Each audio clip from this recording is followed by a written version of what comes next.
For 30-year-old Brandy Addison of Frisco, getting older means doing more to preserve her looks. I'm starting to think about fine lines. I'm starting to think about all the times I went out in the sun and didn't put sunblock on.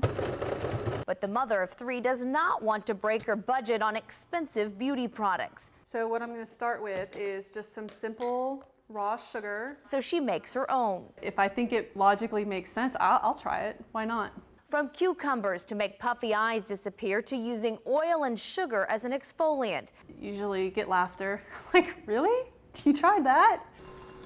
Addison says her at-home remedies are a perfect fix. I actually bought a couple gallons of vitamin D whole milk, got in my bathtub and just started pouring it all on me.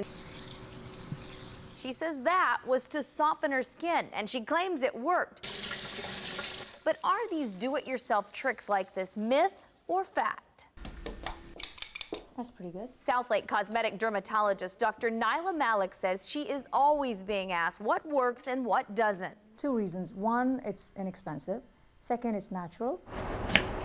Take cucumbers or apples on the eyes, for instance. The idea is that the moisture in the two will reduce puffiness. Dr. Malik says that's a fact.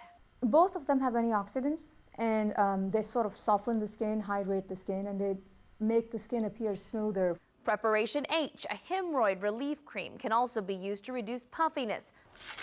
But Dr. Malik says do not overdo it. You may be causing more harm if you use it twice a day for months or whatever. You might have heard that sleeping on a satin pillowcase will reduce the wrinkles on your face. But is this myth or fact? That is a myth. There are really no clinical studies that show one way or another. And then there's this one. No, I've never had egg on my face. Using egg whites as a facial mask to shrink your pores, something Dr. Malik says is absolutely fact. It will cause your skin to firm up, and it will reduce the appearance of pores for a short period of time. But while Dr. Malik says these remedies may help, they are only quick fixes. You can't hurt yourself, but it's not going to produce any miraculous results. So you're not going to get rid of your bags or your wrinkles, or you're not going to cure anything. As for Brandy Addison, It makes me feel pretty. she says as long as she continues to see results, she'll keep searching for new ways to keep looking younger. I'll do anything and everything that I hear about that doesn't sound dumb.